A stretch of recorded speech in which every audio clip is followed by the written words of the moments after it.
I've got a question for you, because I know people are watching this, and some people are saying, okay, what can I do?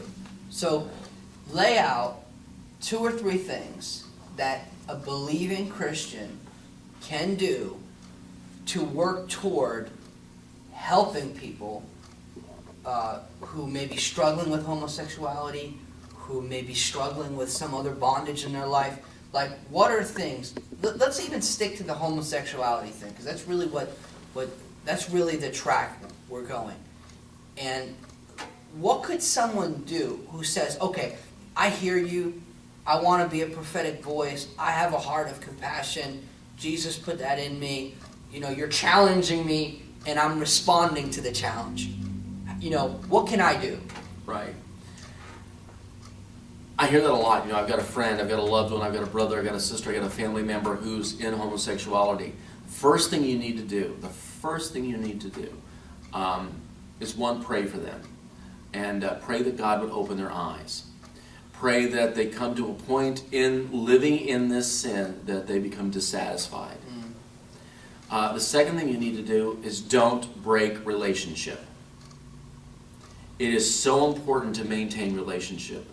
I see all the time, on a weekly basis, devastated parents, devastated family members who find out that their loved one has accepted a homosexual identity. And they don't know how to respond. They know it's wrong. They know it's sin, but they don't know how to talk to their loved one about it. They don't understand how their daughter, their son, their brother, their sister, their mother, their father have surrendered to the homosexual lifestyle, to taking on a gay or lesbian identity. This is an important thing, that you maintain relationship, because without that, then you don't have influence. Without that, you don't know what's going on and how to pray effectively and with knowledge and with power for what's going on in their lives. Sometimes you do need to break relationship, or they break relationships, simply because you don't accept the decision you've made. So how do you do that? It's very hard. It's very difficult. But first of all, you need to get a hold of yourself and understand your own pain when someone comes to you and says, my son, my daughter, it's more and more, I'm getting husbands and wives who say my spouse now says that they're gay or lesbian. When we need to deal also with your pain, your hurt, your rejection, your feeling of you're lost. You don't even know how to respond. And you are angry, you're hurt, and you're terrified. And it all happens at the same time. And it's a devastating occurrence when this happens to you. Just know you're not alone. You aren't alone. You really aren't. Like I said, I see every week people with the same story, with the same occurrence in their life, who are coping with this and dealing with this. One thing I want you to know too, as with any sin, but particularly this one, this is not a sprint. There isn't a magic prayer. There isn't a magic Bible verse. This takes time, because you are now dealing with one thing, this thing, free will. That everyone has the right to sin. We have the right to reject God. We have the right to live our lives as we see fit. Wow. What we want them to find out is, in living that life, that the way they see fit is the wrong way. That it leads to destruction. The way a man thinks in his heart, and he's doing the right thing, and it turns out it's the wrong thing, and it's led to his own destruction, to his own demise, to his own devices. Yeah.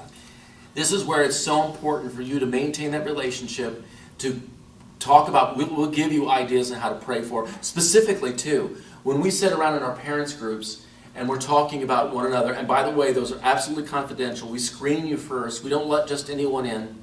And we find out what the daughter's doing, the son's doing this, or the brother, the sister. And we said, here, we have an idea. This is what worked for us. This is how we prayed. And then we corporately prayed for those people individually, lifting them up by first name, just by name. Because God hears and answers prayer. God gets involved, especially when we ask Him. So I want you just to understand that. Maintain the relationship. Deal with your own hurt. with your own confusion, your own emotions about what just happened. And understand too, you're not alone. You can get through this. And that this is a marathon, not a sprint. But God is still God. Prayer works.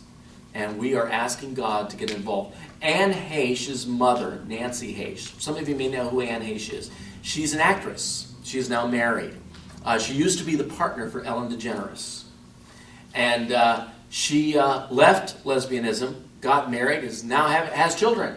Great. And Anne Heche's father died of AIDS. Did not know that her father was doing this, neither did Nancy.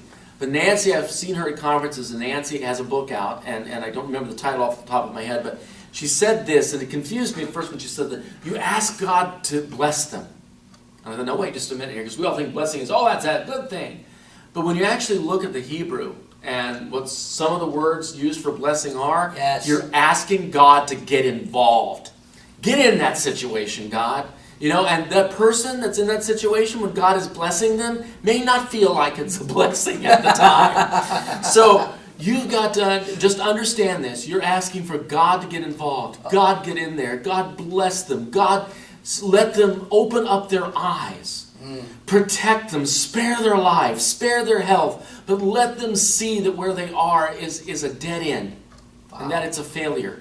So I'm just letting you know, and we're not the only ministry around. We're the only ministry right now in New Jersey, but there are other ministries across the country, because I know this goes viral, people see things. Just know you're not alone. There is help, there's hope. There's an organization called PFOX.